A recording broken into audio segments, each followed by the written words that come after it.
alimentando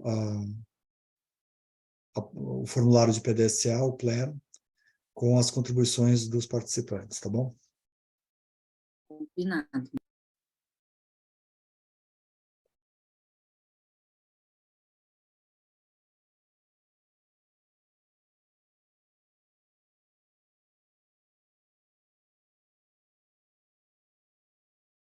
Bom, acho que a gente pode começar a ler a agenda. Já temos algumas pessoas aqui na sala, vamos aguardar também mais um pouquinho, até o final da agenda a gente já deve ter um pouco mais de participantes aqui. Aqueles que puderem abrir a câmera, a gente sempre recomenda para poder ver vocês, não ficar falando com tela preta, né? É muito bom ver o rostinho de cada um. E também, por favor, aqueles que já estão chegando agora, preencher o link da lista de presença. Sendo assim, eu vou passar para a agenda. Então, a nossa agenda hoje é tecnicamente curta. A Dani vai falar sobre o caso do Sírio, que é como o fluxo de comunicação e escalonamento de ações para soluções de conflitos e situações psicologicamente inseguras 24 horas, 7 dias da semana. Foi implementado no Sírio. Depois a gente vai ter os breakouts, como o Fernando disse, a gente vai ter um grupo de discussão para poder falar como montar o PDSA e falar mais do P. E no final nós vamos ter o debriefing para conversar e discutir sobre isso juntos, tá bom? Então é uma sessão bem interativa, vamos ter os breakouts, que vai ser bem bacana. Sendo assim, Dani, eu vou passar então a bola para ti.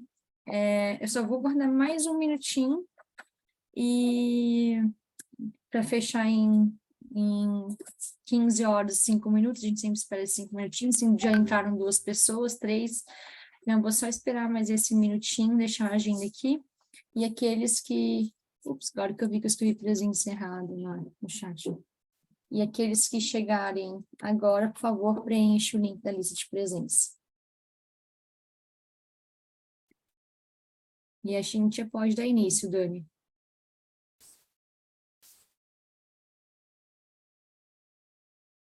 Olá, pessoal. Então, boa tarde a todos, boa tarde para quem está entrando. Acho que é um prazer estar aqui. E acho que esse primeiro momento é para a gente discutir um pouquinho alguns conceitos que têm aparecido, acho que tem sido uma dor, né, institucional, essa condição e que dialoga muito aqui com a nossa colaborativa, que é relacionada a promover resiliência nos profissionais de saúde. E um pilar básico que está muito conectado com a resiliência é a questão da segurança psicológica, né? Então, o objetivo aqui é reforçar os conceitos básicos de segurança psicológica e o papel da liderança, e discutir algumas ideias discutir estratégias e ideias de mudança para testar e implementar o fluxo de comunicação e escalonamento de ações para conflitos e situações psicologicamente inseguras. A gente tem um case que a gente tem trabalhado e implementado no Sírio, que é o Código Atlas, onde a gente vai compartilhar aqui com vocês. A gente compartilhou isso anteriormente com as equipes, então acho que é interessante vocês, né, vocês que estão aqui, patrocinadores e lideranças, estarem bem alinhados, porque isso pode chegar, acho que foi algo que teve bastante receptividade. Pode passar, Nath. E é importante a gente só fortalecer, né, que a segurança psicológica, ela aparece de uma forma muito destacada no nosso framework, né, dos componentes que vão aí trabalhar e fomentar a questão da alegria no trabalho. Então, a condição para a gente ter pessoas, né, profissionais que estão ali produtivos, alegres e satisfeitos em seu espaço, essa condição de segurança física e psicológica ela vai ser fundamental. Pode passar, Tainá.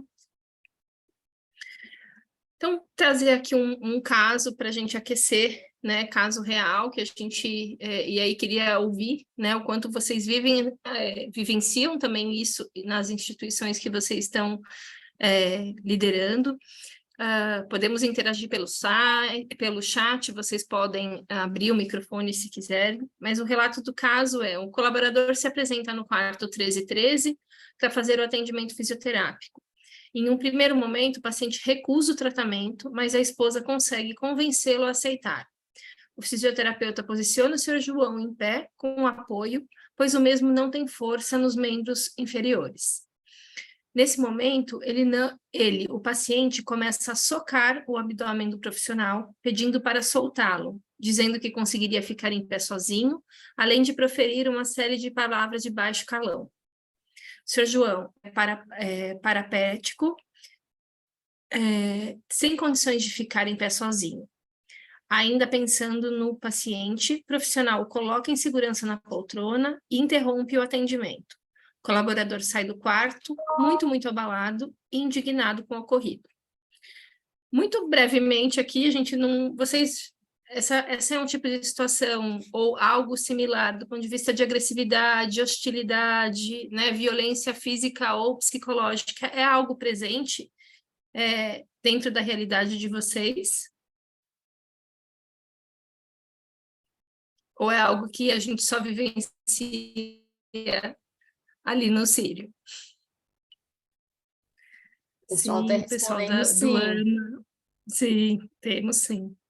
Isso tem aparecido, né, Tainá, como né, a Cris também, Fernanda, acho que isso é uma discussão, infelizmente, né, a questão da violência com os profissionais de saúde é algo que já vem sendo identificado e discutido em literatura, e esse código ele vem aí com uma base, inclusive de advisory, do próprio livro de segurança, das recomendações relacionadas à segurança psicológica do nosso livro branco aqui do IHI.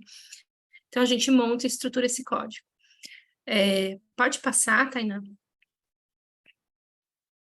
Então, com base, né, o que a gente deve fazer, o que estamos fazendo atualmente e na recorrência, para onde deveríamos ir, né?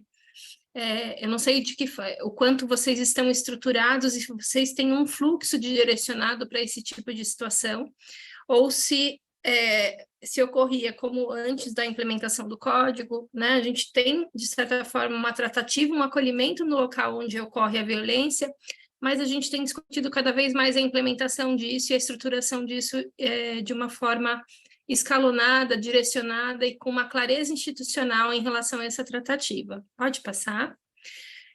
Isso dialoga, né, muito com o cenário da saúde, né, um cenário onde a gente tem que tomar essa situação que acontece, ela acontece no meio deste cenário, que muitas vezes é um cenário de intercorrências, de um ritmo muito acelerado, de processos de tomada de decisão, de pressão por tomada de decisão. Pode passar, Tainá.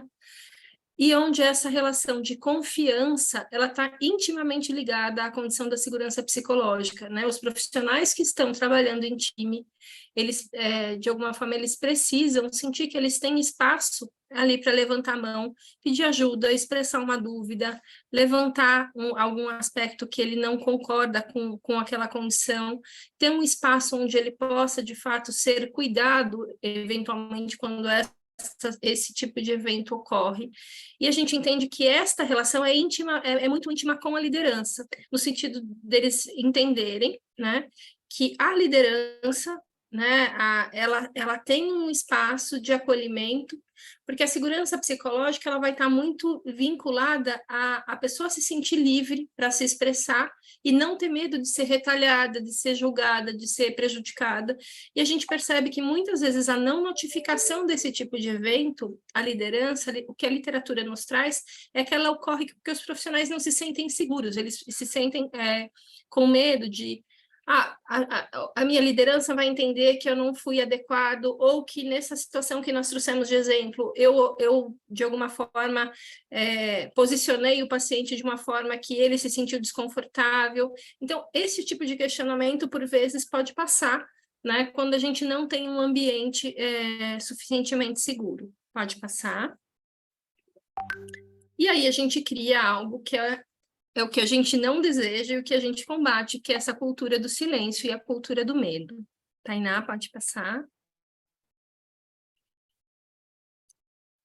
Existe, eu recomendo aí fortemente a leitura desse material. A Amy Edmondson, ela é uma pesquisadora de Harvard, e ela vai dizer, nesse material, nesse livro Organização Sem Medo, ela vai discorrer profundamente sobre esse tema, é um tema dela de pesquisa de muitos anos, e ela vai trazer esses 4 elementos também, né? O quanto o profissional ele precisa ter segurança em se expressar, segurança para interagir, segurança para aprender e segurança em pertencer. E nesse sentido a gente cria um ambiente onde as pessoas têm condição de inovar, criar e participar e se corresponsabilizar por todos os processos que estão acontecendo no seu cenário de atuação. Pode passar, Tainá. Estou correndo um pouquinho aqui, que a gente tem os 20 minutos. Então, eu estou correndo aqui um pouquinho. E aí a gente toca num ponto, né, do quanto a liderança, ela também é corresponsável nessa construção de segurança, né, a partir do se sentir, de ser empático, né, de criar esse campo de acessibilidade. A gente vai trazendo vários exemplos com vocês, né, as rondas, as visitas em loco, esse reconhecimento dos limites, né, do conhecimento atual e entender a complexidade do trabalho, as mudanças que vão ocorrendo socialmente, né, pós-pandemia a gente tem muito essa clareza, né, e o quanto a gente precisou se reinventar na área da saúde, trazendo muitas vezes humildade, falibilidade, esse processo do eu não tenho todas as respostas, mas eu posso construir com cada um de vocês, né? Eu acho que isso é uma frase que cai muito bem nesse sentido de abertura de campo de segurança. Estimular a participação, ver erros como oportunidades de aprendizagem, usar a linguagem clara e direta, e estabelecer esses limites sobre o que é comportamento aceitável, responsabilizar quem ultrapassar esses limites e desenvolver, assegurar uma cultura justa. Acho que dentro da área de qualidade a gente discute muito essa condição dos erros que ocorrem, dos eventos que ocorrem, e a gente conseguir dar um holofote não punitivo, mas um holofote do campo de vamos entender o que acontece, vamos entender o que podemos fazer para melhorar esse processo.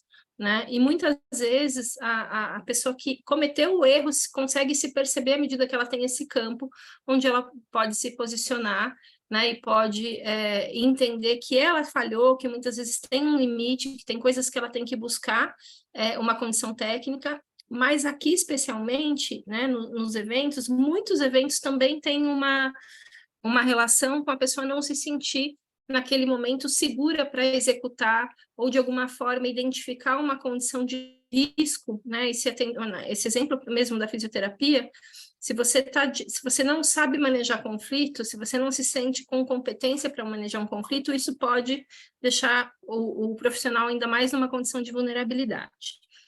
Então aí trazendo, pode passar, Tainá,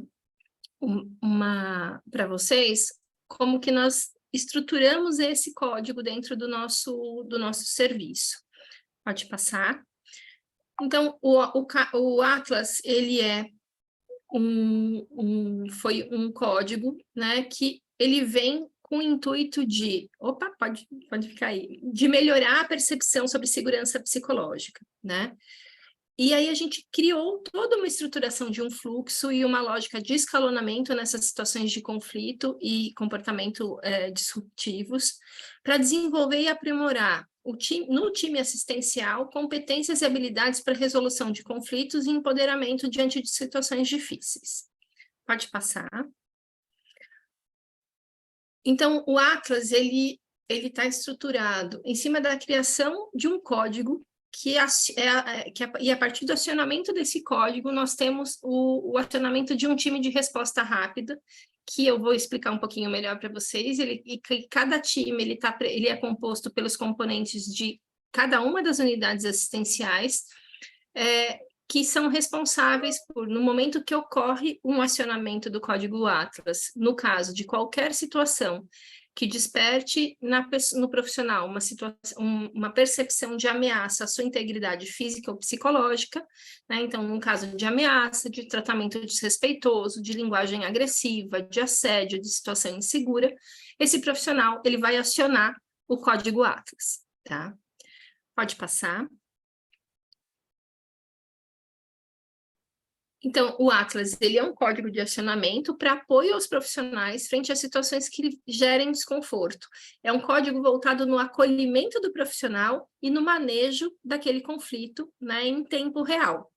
A gente tem, só rapidamente, a gente apesar de existir um canal institucional de compliance, o que a gente percebia, né, a partir dos relatos e da própria parceria com compliance, é que até se chegar na tratativa, chegar à liderança, esse tipo de evento, já tinham se passado muitos dias, e o profissional continuava muitas vezes ou exposto à condição, à situação de agressão, né, ou efetivamente num processo de sofrimento intenso.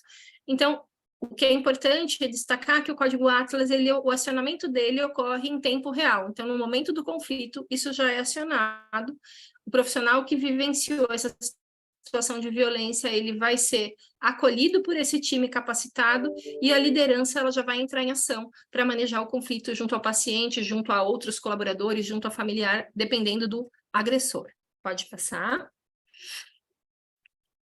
Então, como nós colocamos, existe uma lógica de escalonamento. Esse código está dividido em 3 níveis. Então, o nível 1 é o time da unidade local, que foi treinada, recebeu todo um treinamento em relação a comunicação não violenta, comunicação em conflito, né? Um treinamento teórico e prático, inclusive com atividades de simulação para desenvolver habilidades aí comportamentais, inclusive. Então, um time multiprofissional, diferentes representantes da unidade. Então, a depender da unidade, então, enfermeiro, técnico, psicólogo, nutricionista, médicos. Então, todo o time de cada unidade foi sendo... A gente identificou pessoas que já tinham essa habilidade, né? Essa identificação foi feita com a parceria das coordenações, e essas pessoas receberam um treinamento. Então, esse é o nível 1.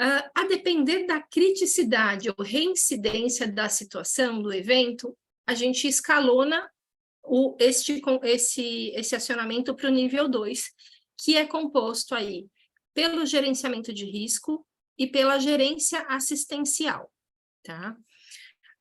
Que efetivamente se desdobra em ações, impactos e tratativas que precisam ser realizadas também aí novamente, seja com paciente e família, ou isso também pode envolver colaboradores, tá? Conflito entre equipe multiprofissional e corpo clínico, conflito entre colegas, como já aconteceu, então existe esse escalonamento. Quando efetivamente o nível 2 ele não deu conta de manejar aquela condição, existe uma criticidade maior, um risco maior institucional à integridade dos profissionais, existe o acionamento do nível 3, e o nível 3 ele envolve diretoria jurídica, governança clínica, diretoria assistencial, onde são efetivamente discutidos aí ações e tomadas de decisões institucionais, inclusive se trabalhando na nossa realidade com um bloqueio de internação de pacientes, por exemplo, sem estar em condição de urgência, tá? Então, a depender felizmente, a maior parte dos nossos eventos, eles são resolvidos ali no nível 1, tá? Mas nós já tivemos situações que nós precisamos escalonar até o terceiro nível. Após esse primeiro acolhimento que é feito, isso é importante em qualquer um dos níveis para o colaborador que sofreu a violência, existe nesse momento do acolhimento também é identificado se esse profissional precisa de um suporte especializado. Tá? E aí, se ele precisar, ele é encaminhado para a nossa medicina ocupacional, onde nós temos nosso ambulatório de primeira vítima, que é realizado por uma psicóloga ou um psiquiatra, tá? Ou um médico de família, depender da natureza da demanda de atendimento. Após esses encaminhamentos feitos, é aberta uma notificação de ocorrência, então a gente monitora todos esses eventos, e também realizamos ali um debriefing rápido com o time local, para que todo mundo esteja alinhado em relação à tratativa que foi feita naquele caso. Pode passar, Tainá?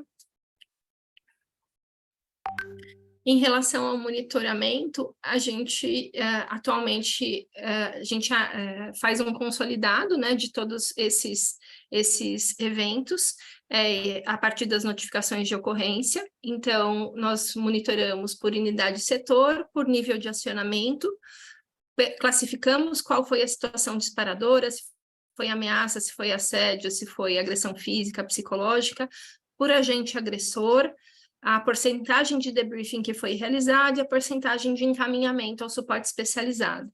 E a gente também acompanha, né, com aquela questão da GPTW, o número de respondentes que concordam e concordam totalmente em pesquisa pulso com a afirmativa. Este é um lugar psicológico e emocionalmente saudável para a gente trabalhar. Pode passar? E acho que a ideia era trazer um pouco esse case de uma forma mais breve e acho que aspirando um pouco aqui, né, com uma frase aqui do Obama, que a mudança ela não virá se esperarmos por outra pessoa ou outros tempos. Nós somos aqueles por quem estávamos esperando, nós somos a mudança que procuramos. Então é um tema denso, é um tema tenso, mas é um tema que a gente tem muita satisfação em conseguir estar transformando um pouquinho e criar e fomentar esse ambiente de segurança. Desculpa, gente, acho que eu passei uns 2, 3 minutos. Ah, tranquilo, não se preocupe. Dani, na verdade, eu queria fazer uma pergunta. Por que chama código Atlas? E se isso é uma sigla ou tem uma razão específica? O código Atlas, Paulo, foi um nome que nós apelidamos ali dentro do Círio, né, trazendo um pouco essa ideia de algo que é mais sistêmica. Em alguns serviços americanos, ele chama Gray Code, código cinza, mas nós achamos que o código cinza ia ficar muito, muito denso ali. Tá bom? Ia ficar muito cinza, né? Ia ficar muito cinza. Então, o Atlas, ele dá uma condição ali de universalidade, todo o sistema. Legal, obrigado. E existe essa referência também do advisor, que acho que é bem interessante e traz isso. É interessante que essa referência do advisor, eles trabalham muito em pronto-socorro, né? Que também tem um nível aí muito alto de violência, mas a gente percebe que na nossa realidade, o BS, AMA, tem vivido muito isso também. Exatamente. Acho que a gente, um breve comentário aqui, mas a gente fica muito claro na apresentação da Dani que muda a chave, uma chave muito rápida, né? Duvido que o processo tenha sido tão rápido, né, Dani? Isso precisou um trabalho, é claro, mas a chave vai para um outro extremo. Enquanto eu me sentia julgado na minha instituição, pelo qualquer coisa que acontecesse de errado, eu ficava pensando o que os outros colegas, o que a instituição, a minha liderança, a minha alta liderança vão pensar de mim. O código Atlas muda a chave exatamente para o outro lado. Se acontecer, eu vou ganhar ajuda de todos os meus colegas pares, colegas de liderança imediata, colega de liderança, alta liderança. A instituição está dando esse recado claro. É claro que vai ter que acontecer na prática para eu sentir confiança. Tem que dar certo, pelo menos um acionamento que eu tenha feito, e eu me sentindo respaldado, eu vou começar a aumentar a crença de que a instituição realmente faz isso por mim. Mas ele está propondo muito claramente uma mudança total, né? E simplesmente pelo fato da gente se comunicar melhor e pedir essa ajuda. Porque o que eu achava que os meus colegas iam pensar de mim, a minha liderança ia pensar de mim, muitas vezes passava pela minha cabeça simplesmente porque eu nunca me comuniquei, eu nunca pedi essa ajuda. E, claro, se aconteceu de eu ter sido julgado já na minha experiência prévia, uma vez que a instituição construiu uma nova prática e a liderança foi aprendendo a fazer isso de outra maneira, ela é obrigada a estar mais aberta a ouvir a dor que o colaborador passou, e isso por si só já demanda mais a necessidade do líder julgar menos e ajudar mais. Não sei se vocês perceberam, mas eu vi nitidamente uma coisa muito clara, né? Antes eu me sentia isolado, sem apoio e julgado. Agora eu sei que eu conto com todo mundo dentro da instituição e eu posso pedir ajuda, desde os meus pares no nível 1, quanto o escalonamento de ações da liderança ou de novos recursos que a instituição vai me ajudar, vai me oferecer. É um pouco disso, Dani? Vocês sentiram isso, essa vivência? Comenta um pouquinho disso. Muito legal, Fernando, você trazer essa reflexão, porque é exatamente isso, né? No momento da implantação do piloto, que foi lá foi pré-pandemia até, a gente deu uma congelada e depois voltamos, e 2022 foi um ano onde nós expandimos para toda a nossa diretoria assistencial. Num primeiro momento, as pessoas olhavam para o projeto com uma certa descrença, porque se tinha uma cultura muito acentuada de não vai mudar nada, eu acionar, eu vou me expor e não vão fazer nada com isso, né? E o que a gente percebe é que não, né? A gente tem um número de acionamento muito significativo, né? Nós temos aí em torno, nós batemos aí, ao longo de janeiro para cá, nós tivemos 200 acionamentos na instituição, tá? E isso vem crescendo, né? Semana a semana, o número de acionamentos, e para nós a leitura é justamente essa: as pessoas passaram a confiar e a entender que sim, existe um espaço para elas trazerem os conflitos que ficavam muito velados, a gente às vezes ouvia, mas não conseguia chegar até a tratativa. E esse processo todo da gestão participativa, ele também foi fomentando a segurança das pessoas poderem se posicionar. Então, é um contínuo, né? A gestão participativa, ela abre um campo para as pessoas se sentirem parte, construir com, e acho que hoje em dia eles reconhecem, né, na nossa experiência, eles reconhecem esse espaço como um espaço onde eles podem receber o acolhimento, onde eles podem discutir sobre aquela condição e manejo, muitas vezes com aquele paciente, com aquela família, em relação a um determinado algo que está acontecendo no processo assistencial, e, acima de tudo, eles entendem que a instituição está aberta também para se corresponsabilizar, oferecer o suporte especializado e poder pensar em modelos mais sustentados na cultura justa, inclusive, né? Dessa condição de um não julgamento.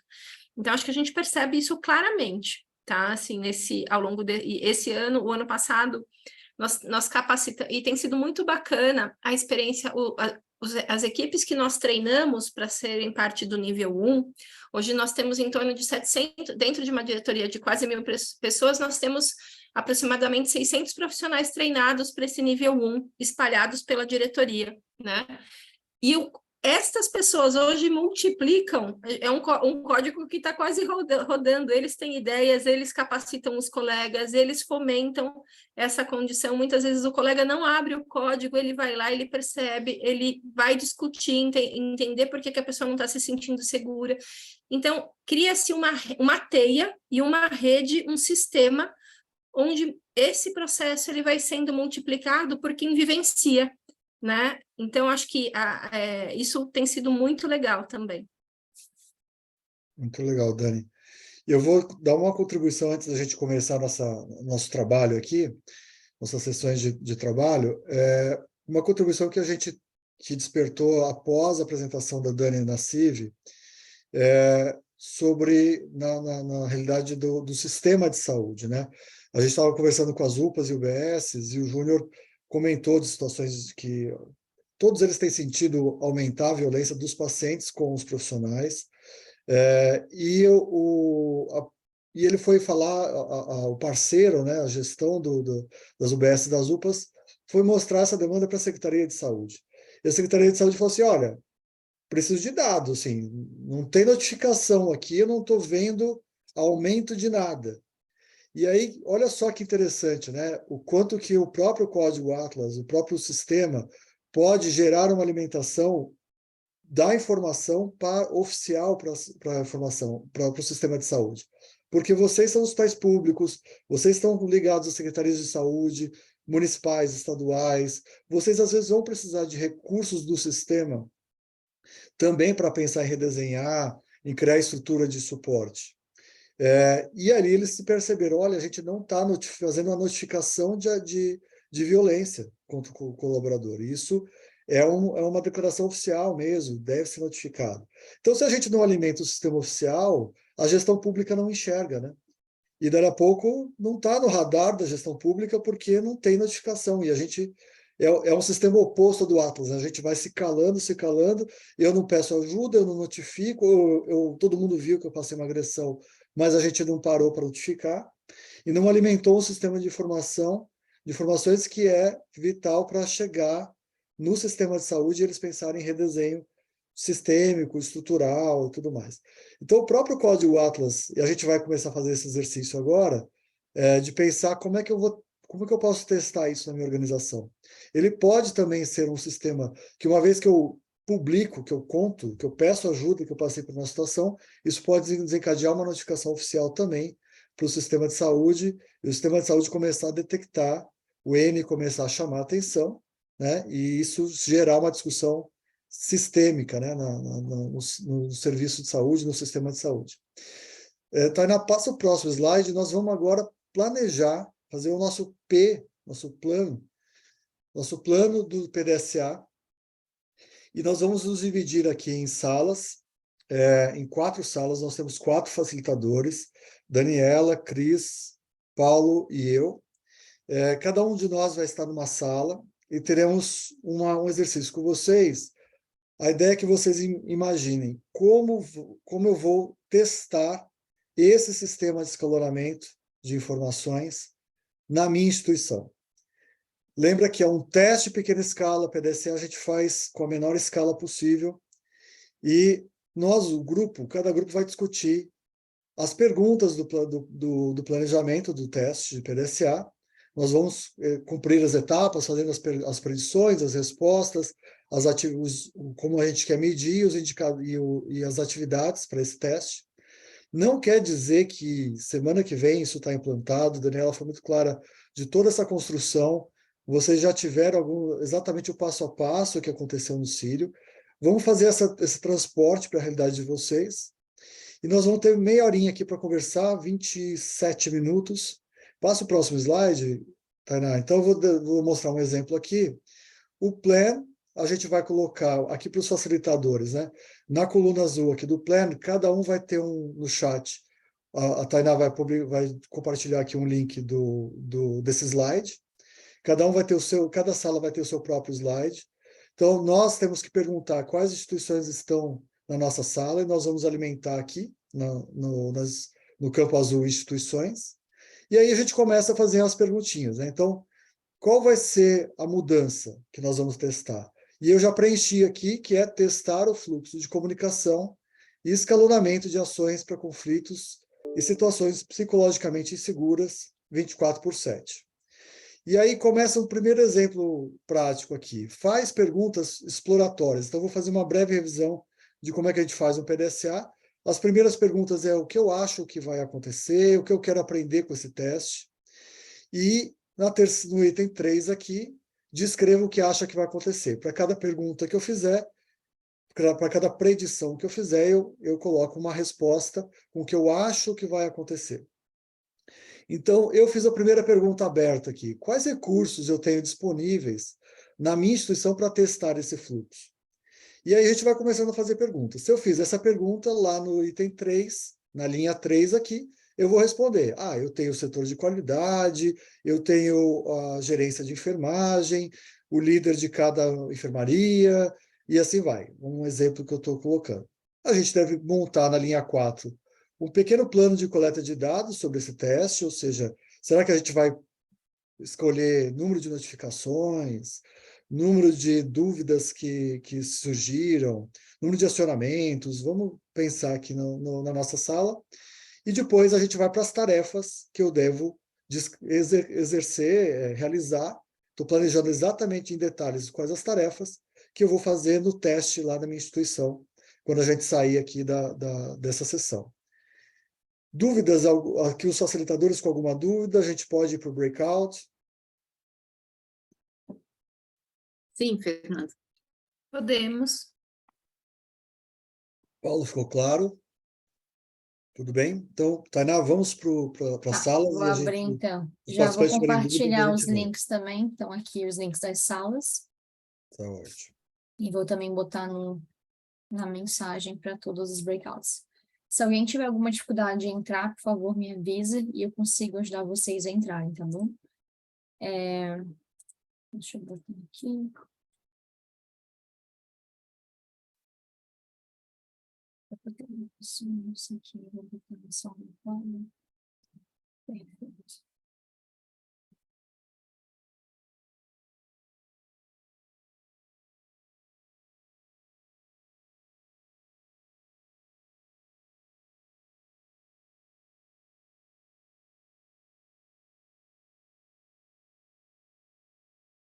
É só aceitar, pessoal, clicando em Join, tá?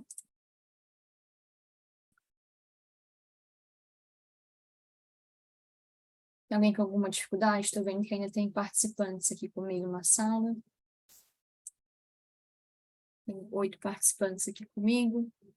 Carla Bianca Pereira de Paiva. Precisa de algum auxílio para entrar? Pode abrir o microfone de vocês, só tem a gente na sala agora.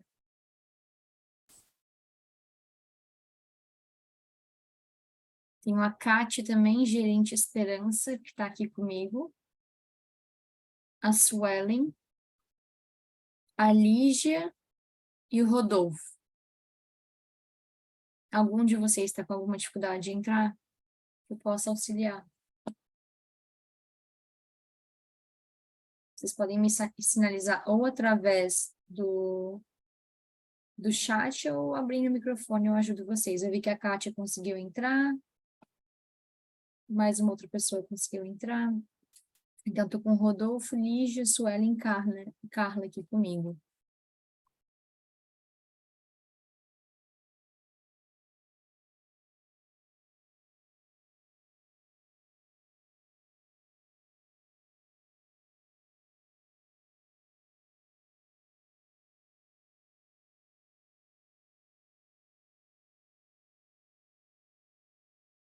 Alguma dificuldade, pessoal?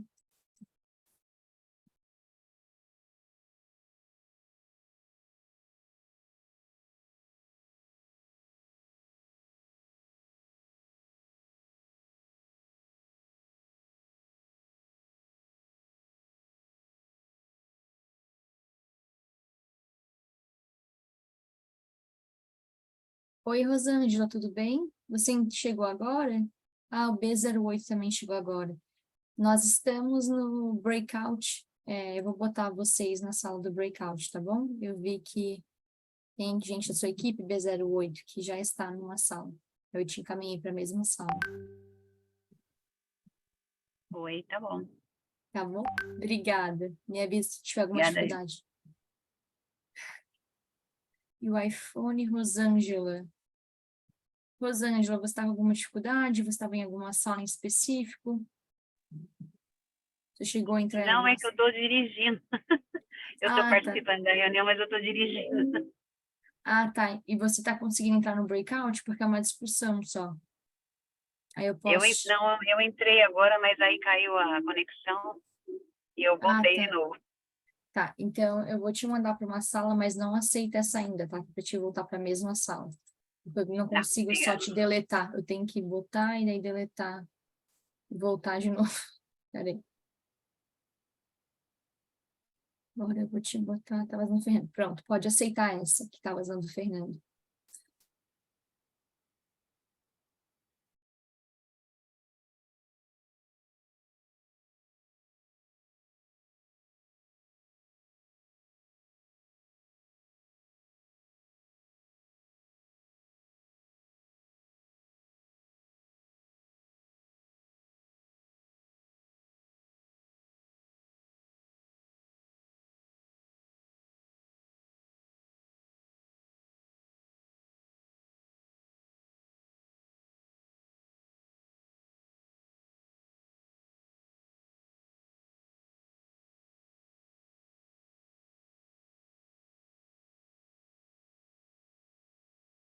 Oi, pessoal, sejam bem-vindos de volta para a sala. Acredito que foram abduzidos.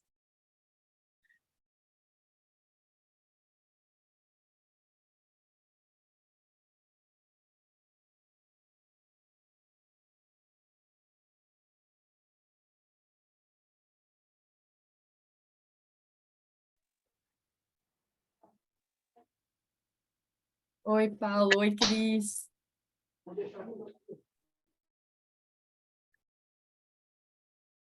Oi, Oiê. Pepor. Fizemos o plano inteiro, hein?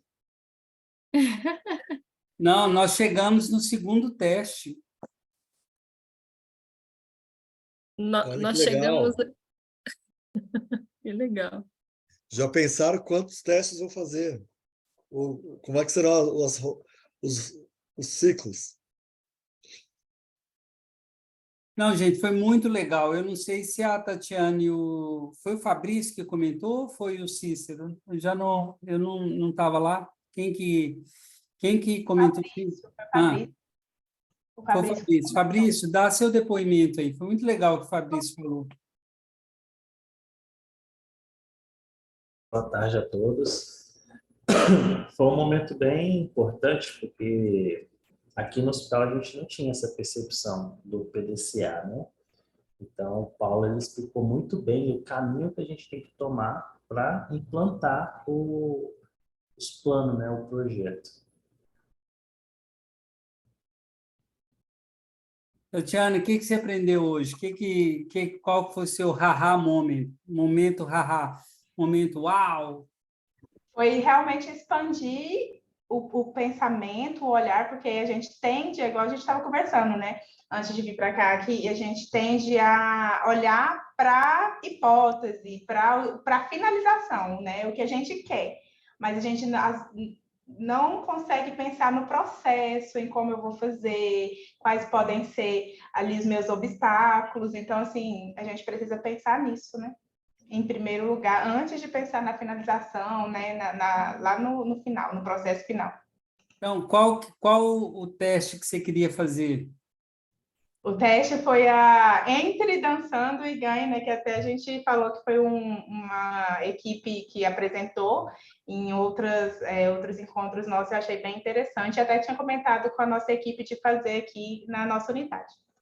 Aí, quando você falou assim, entre dançando e ganha um brinde,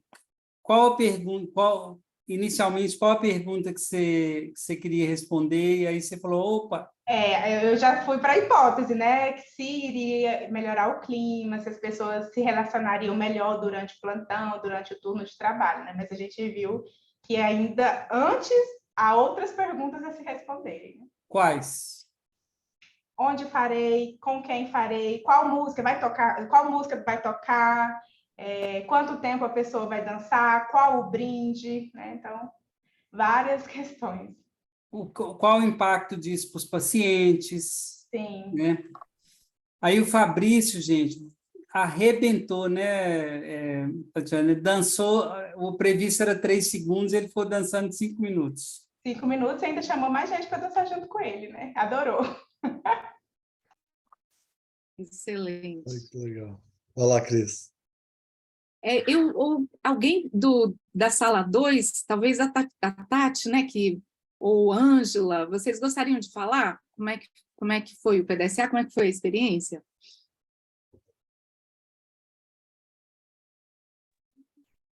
Para mim foi assim esclarecedora. Eu acho que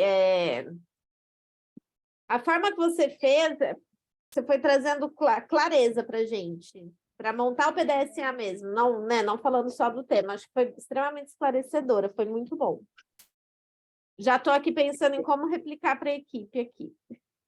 E fala, Tati, qual o teste de mudança menorzinho que você escolheu fazer, né? A gente escolheu o plantão noturno, né? Pela questão de estrutura física, então é mais fácil eu ter sala para começar com eles. Para a gente montar um pequeno time de respostas e começar a discutir isso dentro da nossa unidade inicialmente. Já conversei um pouco com a minha patrocinadora sobre isso, para ver como que institucionalmente, porque está tendo uma discussão institucional também, mas para começar internamente no nosso time, pensar num plantão noturno, uma pequena equipe, fazer os primeiros testes, identificar a demanda, o que vai ter, quais serão as dificuldades, para a gente ir ampliando para os outros plantões. Ótimo. Já Muito pensou no bem. escalonamento certinho, né? Daniela? O pessoal aqui que estava no grupo, o Lucas está aí. Quem gostaria de trazer alguma coisa? pessoal está tímido. Acho que diferente, acho que algumas coisas passaram pelo que vocês estão conversando, mas uma das coisas que apareceu aqui foi como identificar os profissionais que teriam habilidade, um teste, né? Então, assim, como criar, né? Como classificar? Então, é por indicação de gestor, né? A equipe, toda a equipe multiprofissional, e a outra condição, assim, que áreas que se entende que deveriam estar articuladas e que essa liderança aqui identificou que seriam, vamos dizer assim, os sponsors desse projeto. Então, como envolver também essas áreas e como criar essa sinergia.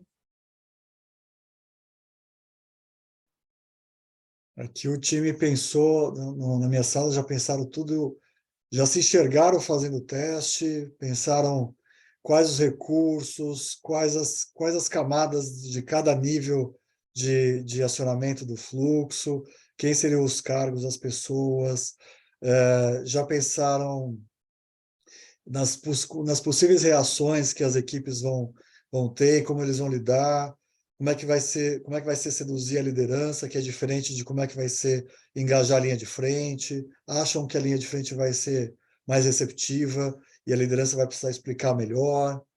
Já pensaram no indicador, número de acionamentos considerados bem-sucedidos na visão do colaborador. Então, quer dizer, eu acionei e deu certo, me ajudou. Já fizeram uma lista de tarefas. Lucas, se quiser comentar alguma coisa?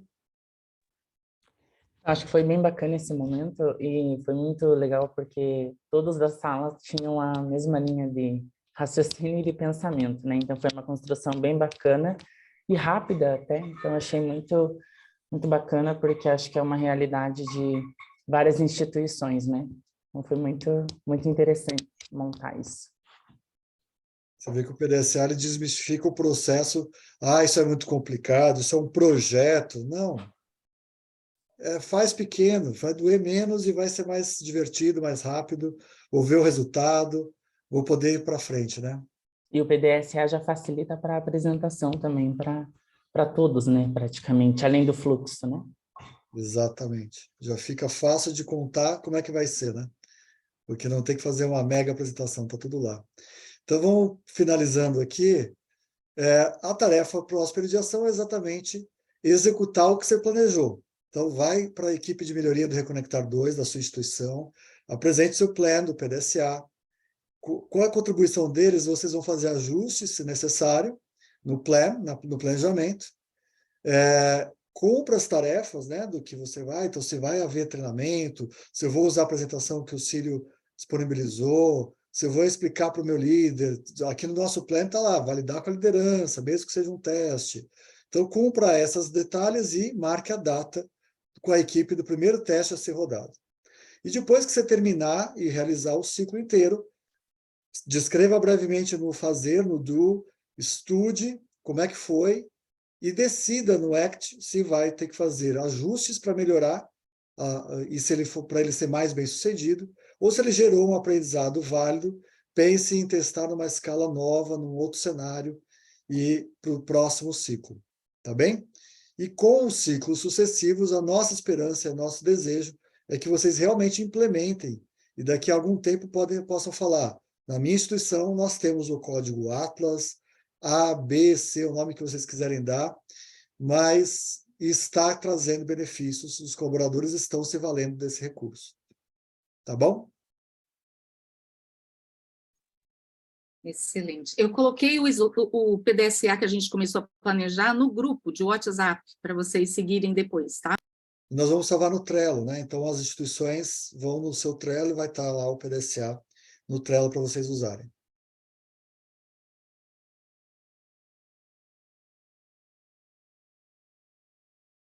Então, a gente pede que vocês preencham a avaliação de reação, usem o link ou o QR Code,